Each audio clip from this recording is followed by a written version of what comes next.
Sir ఈ రోజున pension 7,000 రూపాయలు ఆయన చెప్పినట్టుగా మీ అందరికి అందించారు. మీకు ఎలా ఉంది సార్ మీ సంతోషం? ఆయన జగన్మోహన్ రెడ్డి పరిపాలనలో 1000 రూపాయలు పెంచుతున్నాను అన్నాడు.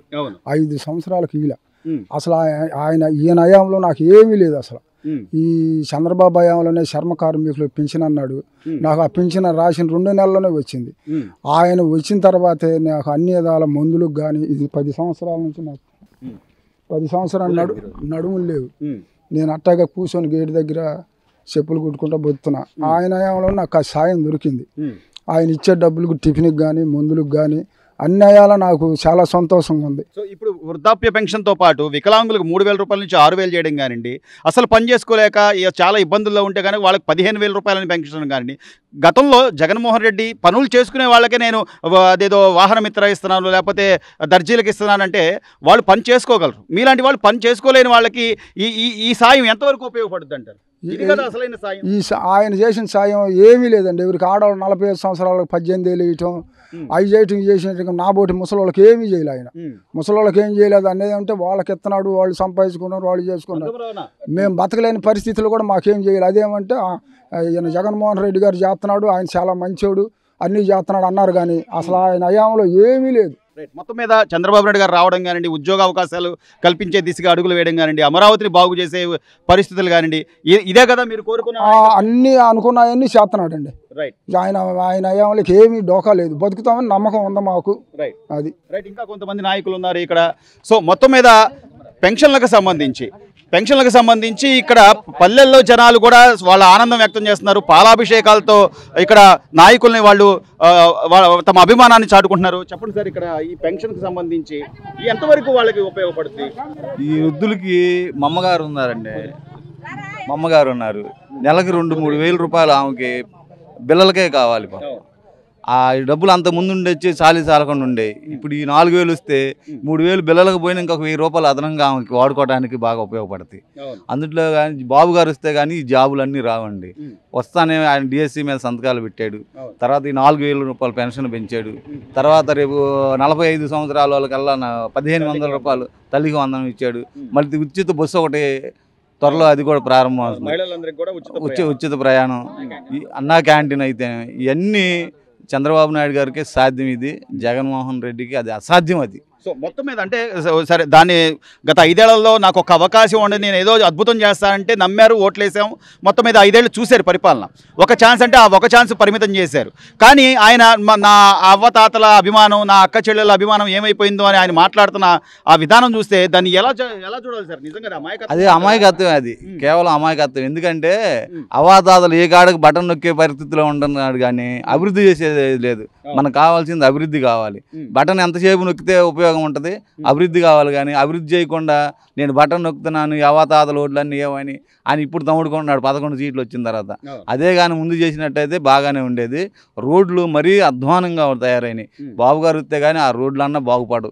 సో మొత్తం మీద గ్రామీణ వ్యవస్థ కానివ్వండి, ఎక్కడా కూడా ఒక గ్రామీణ వ్యవస్థకు సంబంధించి సర్పంచ్కి కానీ లేకపోతే మిగతా నా వార్డు మెంబర్లకు కానీ ఎలాంటి వాళ్ళ కార్యక్రమాలకు సంబంధించిన విధులు వాళ్ళకి లేకుండా చేశారు.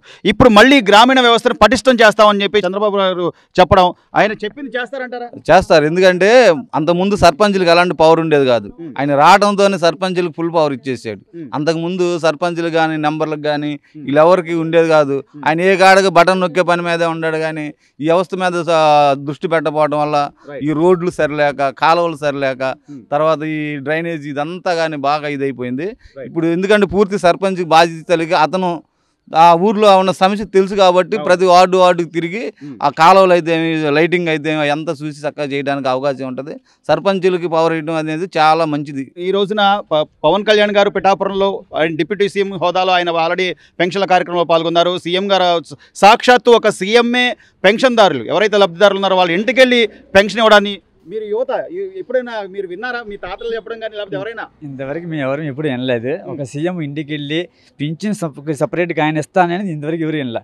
కానీ మొట్టమొదటిసారిగా మన చంద్రబాబు నాయుడు గారు ఇంటింటికి వెళ్ళి పింఛన్ నేను ఇస్తా, నేను ఒక నాయకుని కాదు, నేను ఒక సామాన్య కార్యకర్తనే, పార్టీకి నేను ఇస్తానని చెప్పేసి ఆయన సొంతంగా వెళ్ళి ఇవ్వడం మాకు చాలా సంతోషంగా ఉంది. అలాగే ఈరోజు ముసలా ముత్తకోళ్ళకి 3,000 నుంచి నేను 4,000 ఇస్తా ప్లస్ 3 నెలల నుంచి ఎలక్షన్ స్టార్టింగ్ నుంచి హామీ ఎప్పుడు ఇచ్చాను అప్పటి నుంచి ఆ 3,000 ప్లస్ ఈ 4,000 7,000 నేను రేపు రంగాన్ని ఇస్తానని చెప్పేసి అన్నారు.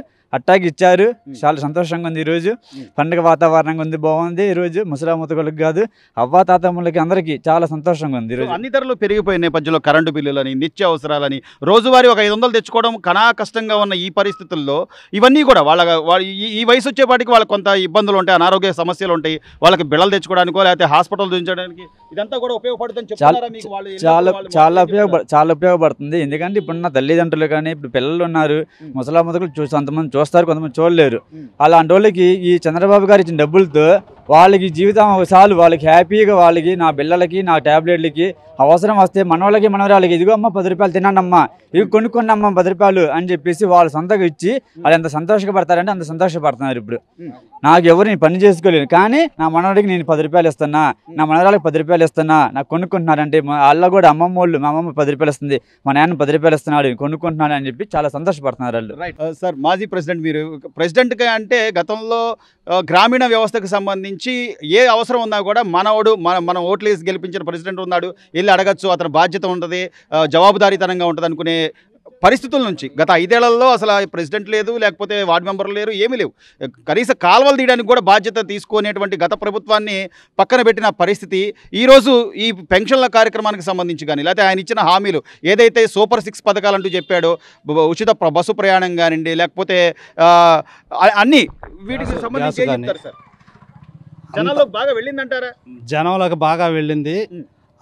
వృద్ధులు, వితాంతులు, మరి వికలాంగులు అందరూ కూడా మాకు 3,000 పెన్షన్, ఆయన 3,000 చేస్తానని 5వ సంవత్సరం వచ్చేసరికి 3,000 చేశాడు 2,000 నుంచి. అయితే చంద్రబాబు నాయుడు గారు చేస్తానన్నాడు, వెంటనే చేసేసాడు. చేసేసి కూడా 3 నెలల క్రితం ఎలక్షన్ నోటిఫికేషన్ ఎప్పుడైతే వచ్చిందో ఆ రోజు నుంచి నేను 4,000 ఇస్తానన్నాడు. ఆ 4,000 రూపాయలు ఇస్తున్నాడు. మొదటి నెలే 4,000 ప్లస్ 3 నెలలు ఆగిపోయింది, ఏప్రిల్ నుంచి ఆగిపోయింది. ఆ ఏప్రిల్ నుంచి కూడా ఈ 3,000 కలిపి 7,000 ఇచ్చాడు. జనం అందరూ బాగా చెప్పుకుంటున్నారు. ఈ చంద్రబాబు నాయుడు గారి పరిపాలన రావటంతోనే ముందడుగు వేస్తున్నాడు. సరే, అయితే ఇప్పుడు చంద్రబాబు నాయుడు గారు స్టార్టింగ్ ఎట్లా మంచితనంగా సాగిపోతుందో అలా సాగిపోయిద్దని 5 సంవత్సరాల కాలం కూడా మంచి పనులు చేయాలని మేము ఆశిస్తున్నాము. జగన్మోహన్ రెడ్డి గారు తొలిగా రావటంతోనే కూల్చటం మొదలేశాడు, పదవులకు రావటంతోనే కూల్చటం మొదలేశాడు. అట్లాగే 151 సీట్లు వచ్చినాయి ఆయనకి. ప్రజావేదిక ఎట్టయితే కూలిపోయిందో ఆయన పార్టీ కూడా అలాగే కూలిపోయింది. 151 సీటుకి ఒక 11 సీట్లకి రావడానికి ప్రజల్లో అంత అసమ్మతం వచ్చింది. చంద్రబాబు నాయుడు గారికి అలా కాకుండా మళ్ళీ గెలవాలని ప్రజలందరూ ఆశపడుతున్నారు. ఈయన ప్రభుత్వమే బాగుంటుంది, ఈయనే బాగా చేస్తాడని అందరికీ ఆశిస్తూ నేను సెలవు.